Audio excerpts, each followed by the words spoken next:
Point I have told about route law.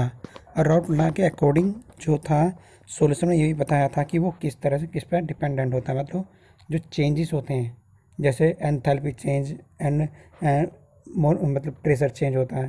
तो इसके बाद में एक नेक्स्ट पॉइंट है इसमें, तो ये कहना चाह रहा number of solution, number of solute particle, number of solute particle in solution and not depend on nature. मतलब ये क्या है, नेचर पर डिपेंड नहीं होता, ये सिर्फ जो राउट लॉ के अकॉर्डिंग ये बताया था कि वो नेचर पर डिपेंड नहीं होता उसके, वो सिर्फ मोल या नंबर ऑफ सोल्यूट पर डिपेंडेंट होता है, नंबर ऑफ सोल्यूट पार्टिकल्स, वो सोल्यूट पार्टिकल्स पर होता है एंड नॉट दियर नेचर, उसकी नेचर पर नहीं। सच प्रॉपर्टीज़ आर, उसकी प्रॉपर्टीज जैसे कि यहाँ पर बताई गई हैं।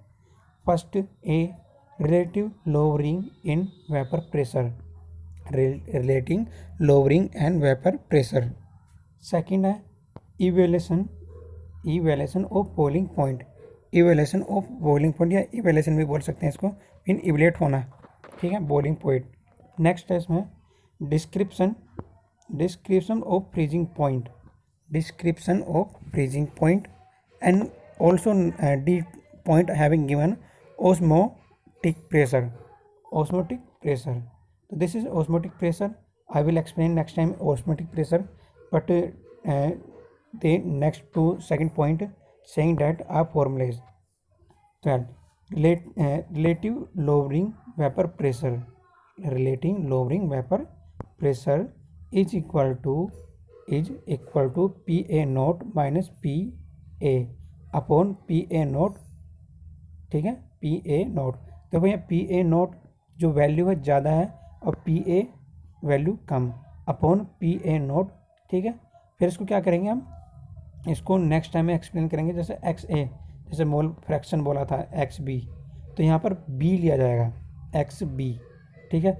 X B is equal to N B upon N A plus N B, ठीक है। ये फॉर्मूला ध्यान रखना, बहुत ईजी ये फॉर्मूला है।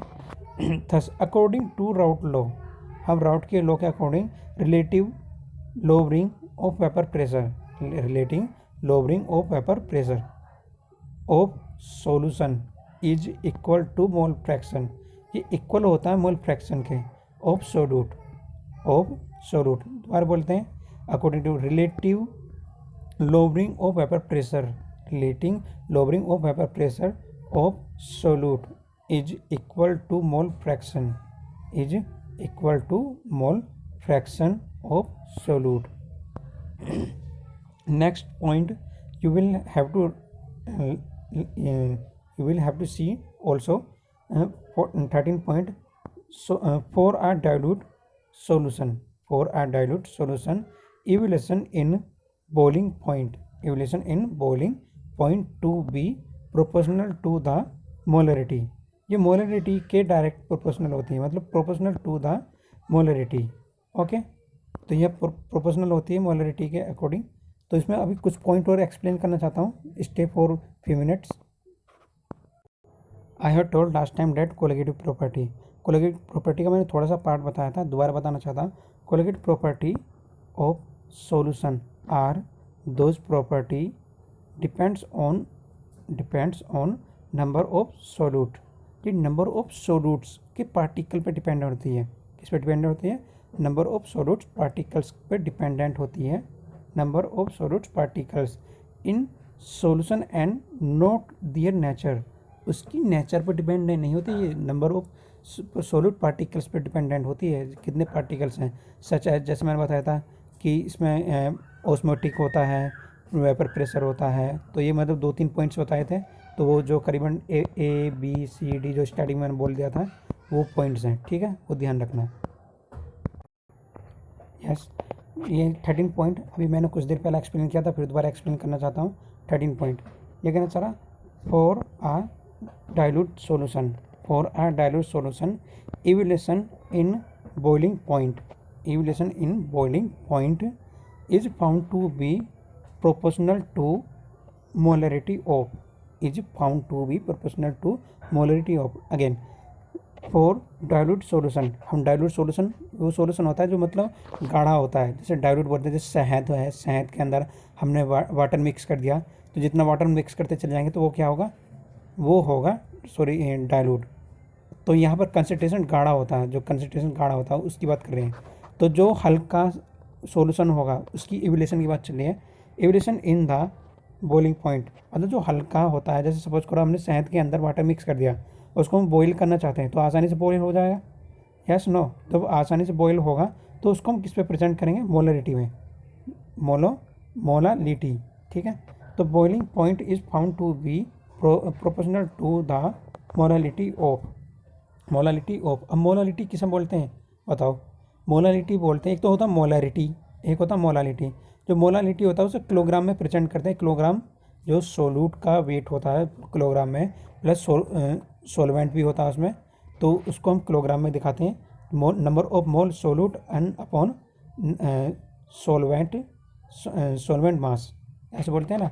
तो ये वही है सॉल्यूशन जो होता है, सॉल्यूशन डेल टी बी मतलब टेम्परेचर चेंज, मास दिस, तो मास इक्वल होगा, तो यहाँ पर del T B is equal to K B M, तो एम फॉर मास हो गया, या M for small, sorry small M जो प्रेजेंट कर रहा है यहाँ पे मोलरिटी प्रेजेंट कर रहा है, क्या है मोलरिटी। तो यह कहना चाह रहा है where del T B is evolution in boiling point M, boiling point M is molality,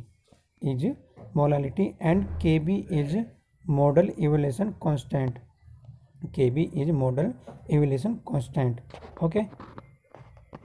next point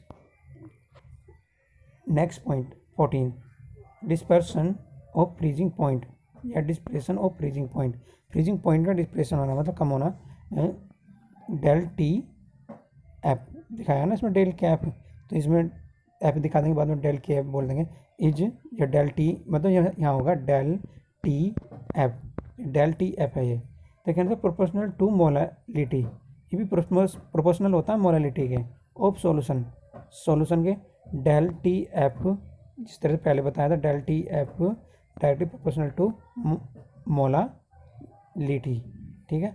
next del T F K F M, del T F is equal to K F into M, तो where K F is molal depression constant, molal depression constant, freezing point of depression constant, freezing point of depression constant. तो ध्यान रखना ये freezing point of depression constant है जो के F है, ठीक है। Next point again explain spontaneous flow, यहाँ कहना चाह रहा है spontaneous flow solvent molecules from a dilute, again spontaneous flow of solvent molecule from a dilute solution it into a concentrated solution। तो यहाँ कहना चाह रहा है स्पॉन्टेनियस फ्लो मतलब फ्लो होता है ऑफ सोलवेंट में, या सोलवेंट का फ्लो होना, सोलवेंट मोलिक्यूल का फ्लो होना, फ्रॉम डाइल्यूट मीन जो हल्का होता है, मतलब डाइल्यूट सॉल्यूशन इनटू आ कंसंट्रेशन, मतलब डाइल्यूट सॉल्यूशन से कंसंट्रेशन में चेंज होना है, तो डी से स्टार्ट होकर किस में होता है, सी में चेंज होता है। तो इसका मीनिंग क्या है, इसमें टेम्परेचर इन्वॉल्व होगा, मतलब हमें क्या करना पड़ता है, टेम्परेचर चेंज करना पड़ता है, बॉईल करना पड़ता है, जिससे उसके अंदर का जो वाटर है वो एक्स्ट्रा जो मतलब एक्स्ट्रा वो कम हो जाए। तो इसमें यही कहना चाह रहा है concentration solution which when two are separate by perfect। तो सरनी यहाँ पर कहना चाह रहा है semipermeable membrane is called osmosis, वो ओस्मोसिस होता है, तो सरमी ध्यान रखना सरनी परमीएबल, ठीक है, सरनी परमीएबल मेम्ब्रेन, जैसे मेम्ब्रेन सेल होता है इस तरह से सरमी में कहना चाह रहा है, ओस्मोसिस में आता है वो, ठीक है, इस कॉल्ड ओस्मोसिस। तो दोबारा एक्सप्लेन करता हूँ ओस्मोसिस क्या होता है। Again now discuss about spontaneous flow of solvent molecule from a dilute solution into a concentrated solution. Concentrated solution मतलब वो डाइल्यूट होता है, मतलब कंसंट्रेटेड, डाइल्यूट से कंसंट्रेटेड में चेंज होना, मतलब डाइल्यूट से कंसंट्रेटेड में चेंज होना हल्के से गाढ़े में चेंज होना। जैसे मैंने अभी थोड़ी देर पहले एक एग्जांपल बोला था कि जैसे जो हल्का होता है हल्के से गाढ़े में चेंज करते हैं तो उसमें कुछ ना कुछ टेम्परेचर चेंज होता है या फिर और भी चीज़ इन्वॉल्व होती है। तो when two are separated by perfect semipermeable membrane is called osmosis. वो जो मेम्ब्रेन होता है उसको हम क्या बोलते हैं, ओस्मोसिस बोलते हैं। ठीक है।